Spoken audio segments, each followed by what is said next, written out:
झारखंड में भगवान बिरसा मुंडा को जो पहचान और शिनाख्त है वो अब कहीं न कहीं बढ़ती हुई नज़र आ रही है। पूरे देश के स्तर पर ये एक्सेप्टेंस हुआ है। यही वजह है कि आज उनकी जयंती है और आज के अवसर पर पूरे भारतवर्ष में आदिवासी गौरव दिवस के रूप में भी सेलिब्रेट किया जा रहा है। चूँकि हम राजधानी रांची में हैं, लिहाजा आपको भगवान बिरसा मुंडा के उन आखिरी पलों को, उन आखिरी क्षणों को याद कराने की कोशिश कर रहे हैं और उसके लिए हम लोग पहुँचे हैं भगवान बिरसा मुंडा संग्रहालय में, जहाँ की तस्वीरें आप सीधे रूप से देख पाएंगे। इसे रेनोवेट किया गया है सेंट्रल गवर्नमेंट और राज्य सरकार के सहयोग से। इसे आम लोगों के लिए भी खोल दिया गया है। अंदर की तस्वीरें भी आपको दिखाएंगे। ये मुख्य द्वार है और ये पुराना जेल हुआ करता था, जिससे जो रांची और झारखंड के रहने वाले लोग हैं उन्होंने इसको एक्टिव मोड में भी देखा होगा। और अब चूंकि ये संग्रहालय के रूप में परिवर्तित हो गया है, लेकिन इसकी जो पहचान और शिनाख्त है वो भगवान बिरसा मुंडा से जुड़ गई है। और उनके बारे में अब देखेंगे कि साइड में उनके बारे में लिखा गया भी, उनके बारे में जानकारी भी दी गई है। इस जेल के इतिहास के बारे में बताया गया है। साथ ही भगवान बिरसा मुंडा के जीवन काल को भी यहाँ दर्शाया गया है। अंदर की तस्वीरें खासतौर पर हम आपको दिखाना चाहते हैं और ये पूरी तस्वीर आप देखकर आपको अंदाज़ा लगेगा कि आज भी भगवान बिरसा मुंडा जिस जेल में आखिरी पल में गुजारे थे, जिस कक्ष में उन्होंने आखिरी वक्त गुजारा था, वो कक्ष को भी खासतौर पर सजाकर संवार कर उसे सुरक्षित रखा गया है। उसे एक संग्रहालय यानी एक म्यूजियम का रूप दिया गया है। ये तस्वीरें खासतौर पर हमारे न्यूज़ बाइस्कोप के दर्शकों के लिए है और यहाँ पर जिस तरह से तमाम चीज़ें उकेरी गई हैं, रखी गई हैं, और ये कहीं ना कहीं बताता है कि किस तरह से उस काल में जब भगवान बिरसा मुंडा आज़ादी के दिनों में संघर्ष कर रहे थे, तो उस वक्त की चीज़ें भी यहाँ दिखाई गई हैं, उकेरी गई हैं और ग्रामीण जीवन का परिवेश दिखाया गया है और उनका रहन सहन दिखाया गया है, खान पान दिखाया गया है। तस्वीरों के माध्यम से आप देख पा रहे हैं किस तरह से इस म्यूज़ियम को ख़ास तौर पर उनकी यादों के लिए ज़िंदा रखा गया है और ये बताने की भी कोशिश की गई है कि किस तरह से इस पुराने जेल से, इस रांची जेल से उनका जुड़ाव रहा है, संबंध रहा है और किस तरह आखिरी पलों में उन्होंने यहाँ पर वक्त उन्होंने गुजारा है। तो ये तस्वीरें बयान कर रही है कि किस तरह से ग्रामीण परिवेश में लोग रहते हैं। कि झारखंड की जो पहचान और शिनाख्त है, क्योंकि झारखंड में आदिवासी मूलवासी के नाम से ही इस प्रदेश की पहचान रही है। लिहाजा आप देखेंगे तस्वीरों के माध्यम से पूरा जो गांव का जो जीवन होता है, जो ग्रामीण जीवन होता है, उस चीज़ को यहाँ पर उकेरा गया है। और भगवान बिरसा मुंडा संग्रहालय में ये चीज़ें तमाम तौर पर बहुत ही, ये कह सकते हैं, व्यवस्थित ढंग से, सिस्टमेटिक ढंग से यहाँ पर रखी गई हैं। और किस तरह उस दौरान जो आदिवासी समाज है, किस तरह से वो अपना जीविकोपार्जन करता था, अपने खाने पीने, परिवार के संचालन के लिए काम करता था, उन चीज़ों को यहाँ पर दिखाया गया है। अंदर भी आपको ले जाएंगे, वहाँ की तस्वीरें भी दिखाएंगे आपको। तो ये पूरा जेल परिसर है, ये चूँकि अब ये संग्रहालय के रूप में परिवर्तित हो गया है, लिहाजा उस तरह से इसको डेवलप कर दिया गया है। अंदर भी तस्वीरें दिखाएंगे और ये पूरा का पूरा जो जेल परिसर है, पहले तो बहुत जीर्ण शीर्ण हालत में थी, लेकिन बाद में जब इसे रेनोवेट किया गया तो अब जाहिर सी बात है यहाँ बड़ी संख्या में लोग यहाँ पर आते हैं और संग्रहालय में जो चीज़ें ऐतिहासिक पलों में दर्ज हैं, ऐतिहासिक किताबों में जो दर्ज हैं, उन चीज़ों को यहाँ पर वो मूर्त रूप से देख पाते हैं। तो ये पूरा जेल परिसर आप देख पाएंगे। ये आपको अंदाज़ा होगा कि किस तरह से उस काल में जेल की जो बनावट होती थी, आज भी कमोबेश यही स्थिति है। और आम जेल से इस जेल की ख़ास तौर पर भिन्नता यही है कि भगवान बिरसा मुंडा ने यहाँ पर आखिरी पल गुजारे थे, आखिरी क्षण गुजारे थे। तो ये देखिए, तस्वीरों के माध्यम से आपको अंदाज़ा होगा किस तरह से तमाम चीज़ों को यहाँ पर रखा गया है और आज़ादी से पहले की जो संघर्ष रहा है, जो जीवन का काल रहा है, उन चीज़ों को यहाँ पर मेंशन किया गया है। बाहर की तस्वीरें भी आपको दिखाएंगे, क्योंकि अभी एंट्री के बाद हम लोग आखिरी छोर में पहुँच रहे हैं। यहाँ भी देखेंगे पूरी तरह से आपको भगवान बिरसा मुंडा की जो प्रतिमाएं हैं यहाँ पर स्थापित की गई हैं। उसके साथ ही झारखंड के जो अन्य जो वीर सपूत है, तेलंगा खड़िया की बात करें, भागीरथ मांझी की बात करें, वीर बुद्धू भगत की बात करें, गंगा नारायण सिंह की बात करें, सिद्धू कानू की बात करें, नीलांबर पीतांबर की बात करें, इन तमाम लोगों की प्रतिमाएं यहाँ पर स्थापित की गई हैं। और ये जो मुख्य चीज़ है जो हम आपको दिखाना चाह रहे थे। यहाँ पर देखेंगे आपको कक्ष नंबर 5 और 6 इसी में भगवान बिरसा मुंडा की जो आखिरी क्षण है वो गुजरा था, आखिरी पल है वो गुजरा था।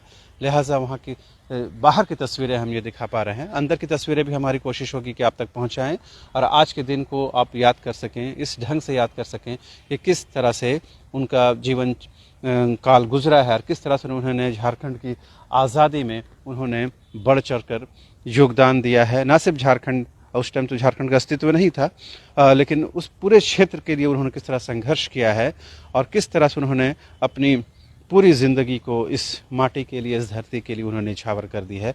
यही वजह है कि आज बच्चा बच्चा उन्हें अपने याद करता है और आज के दिन तो झारखंड के लोगों के लिए बड़ी अहमियत का हामिल का दिन का है। लिहाजा हर कोई आज भगवान बिरसा मुंडा की स्तुति में लगा हुआ है। हम सीधे आपको उस कक्ष में ले चलते हैं जहाँ भगवान बिरसा मुंडा की जो आखिरी वक्त गुजरा है और इन्हें खास तौर पर देखेंगे। सीढ़ियों को भी खास तौर पर रिनोवेट किया गया है, अभी तैयारी चल रही है कार्यक्रम को लेकर के।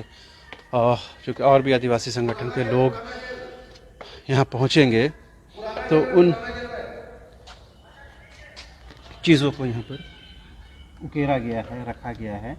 और हालांकि राजकीय स्तर पर यहाँ पर कोई कार्यक्रम नज़र तो नहीं आ रहा है, लेकिन कई जो आदिवासी संगठन हैं वो यहाँ पर अब देखिए ये जो एक्चुअल प्रतिमा है जिसके जिक्र हम लोग कर रहे थे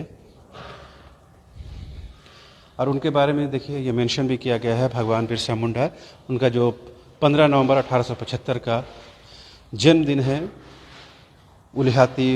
उलिहातू जो खूंटी ज़िला में पड़ता है, जहाँ पर राष्ट्रपति महोदय का कार्यक्रम भी है। और जो उनकी मृत्यु हुई थी 9 जून 1900 को, उस चीज़ को भी यहाँ मेंशन किया गया है। ये जो स्थान है भगवान बिरसा मुंडा जेल है और इस कक्ष में ही उनका आखिरी पल, उनका आखिरी क्षण गुजरा था। लिहाजा अब तो रिनोवेट करने के बाद चीज़ें बदल गई हैं, लेकिन जो वो कक्ष है, कक्ष को ये आज तक डिस्टर्ब नहीं किया गया है और ये कक्ष किस तरह से ऐतिहासिक पलों का गवाह है वो देखने लायक है। हालांकि कार्यक्रम की तैयारी आप देख पाएंगे चल रही हैं। कुछ राज्य सरकार के स्तर पर कोई कार्यक्रम यहाँ वैसा नहीं नजर आ रहा है। राज्य सरकार जैसा कि अभी बता दें कि आज 15 नवंबर है, आज विभिन्न जगहों पर भगवान बिरसा मुंडा की जयंती मनाई जाती है। पर थोड़ा सा हम दुख व्यक्त करते हैं कि आप जिस कमरे पर खड़े हैं इसी कमरे पे, इसी स्थान पर भगवान बिरसा मुंडा ने अंतिम सांस ली थी। इसके बाद इनको दफनाया गया था ये डिक्शनरी पुल के पास। पर हम लोग हमेशा राज्य सरकार से मांग करते हैं कि जिस तरह राज्य सरकार के द्वारा वहाँ पर विधि व्यवस्था, साज सजावट वगैरह किया जाता है समाधि स्थल पर, इसको भी इग्नोर ना किया जाए और बल्कि इसको भी उसी तरह तर्ज पर इसको भी सजावने का काम किया जाए। अभी यहाँ जितना भी आप सजावट वगैरह देख रहे हैं, हम लोग जो है वीर बिरसा नगर और बिरसा मुंडा प्रतिमा निर्माण समिति के सदस्य हैं। ये प्रतिमा जो है हम ही लोग के द्वारा लगाई गई थी। तो हर साल हम लोग अपने स्तर पर इसको करते हैं और भी विभिन्न सामाजिक संगठन के लोग अभी आएंगे कुछ देर पे। और सरकार की तरफ से कोई सहयोग नहीं है? सरकार की तरफ से ऐसा कुछ नहीं है जैसा होना चाहिए। ये पहली बार हुआ है कि सरकार की तरफ से कोई कार्यक्रम नहीं, कि ऐसा आमतौर पर होता है? ये सिर्फ जब इस बिरसा मुंडा स्मृति पार्क का उद्घाटन किया जा रहा था तो उस वक्त सरकार के तौर पर इस जगह को थोड़ा सजाया गया, उस समय थोड़ा विधि व्यवस्था था, बस उसके बाद फिर इसको कोई देखने वाला नहीं है। ये क्या लगता है, ये क्या चीज़ है? मतलब सरकार की तरफ से मतलब अनदेखी है, लापरवाही है, या कुछ अधिकारियों की तरफ से गलती हुई है? क्या लगता है आपको?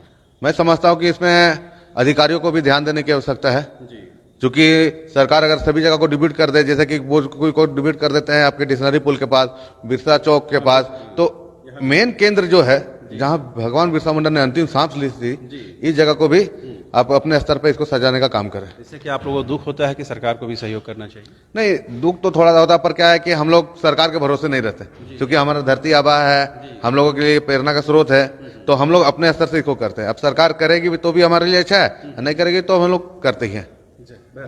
हालांकि सरकार की तरफ से कई कार्यक्रम का आयोजन हो रहा है। आप देख पाएंगे जो है डिस्टिलरी पुल स्थित जो समाधि स्थल है भगवान बिरसा मुंडा का, वहाँ पर कार्यक्रम किया गया है, बिरसा चौक में कार्यक्रम हुआ है, खुद राज्यपाल और जो मुख्यमंत्री थे वो वहाँ मौजूद हैं रहे हैं। फिर उलिहातू में कार्यक्रम है। ये दीगर बात है कि इस बिरसा मुंडा संग्रहालय स्थित जो भगवान बिरसा मुंडा का जो कक्ष है, जिन्होंने आखिरी सांस यहाँ पर ली थी, उस कक्ष में, उस स्थल पर कोई कार्यक्रम सरकार की तरफ से कोई आयोजन नहीं हुआ है, जिससे कहीं न कहीं जो आदिवासी समाज के लोग हैं, मूलवासी समाज के लोग हैं, वो कहीं न कहीं उनको थोड़ी नाराज़गी है, निराशा है। कोशिश ये होनी चाहिए कि सरकार की तरफ से भी ऐसे कार्यक्रम होने चाहिए ताकि एक लोगों में एक मैसेज जाता। और इस पूरे कक्ष को देखिए आप किस तरह से उनके बारे में बताया गया है और उनके बारे में दिखाया गया है। लेकिन इन दोनों कक्ष में से सबसे महत्वपूर्ण जो स्थल है वो ये कमरा है, वो ये स्थल है जहाँ भगवान बिरसा मुंडा ने जो पराधीनता के काल में अपने वक्त गुजारा और उन्होंने किस तरह से यहाँ पर अपने वीर गति को प्राप्त किया, वो याद करने वाला ये कमरा है, वो स्थल है। हमारी कोशिश बस यही है कि किसी का आलोचना समालोचना ना हो, बल्कि जो तथ्यात्मक चीज़ें हैं वो आप तक रखी जाए। हमने जैसा पहले बताया कि समाधि स्थल में कार्यक्रम रखा गया, बिरसा चौक में कार्यक्रम रखा गया, उलिहातू में कार्यक्रम रखा गया, मोरहाबादी में भी कार्यक्रम है। लेकिन बिरसा मुंडा जिस कक्ष में आखिरी क्षण उन्होंने गुजारा, आखिरी लम्हा गुजारा, उस स्थल में, उस परिसर में सरकार की तरफ से कोई कार्यक्रम नहीं है। ये दीगर बात है, आदिवासी संगठनों द्वारा यहाँ पर तैयारियां की जा रही हैं, यहाँ कार्यक्रम रखा गया है, यहाँ माल्यार्पण भी होगा, लेकिन उन लोगों में थोड़ी सी नाराजगी, थोड़ी सी निराशा जरूर है। फिलहाल मुझे और मेरे कैमरा सहयोगी राजा को दीजिए इजाजत। नमस्कार।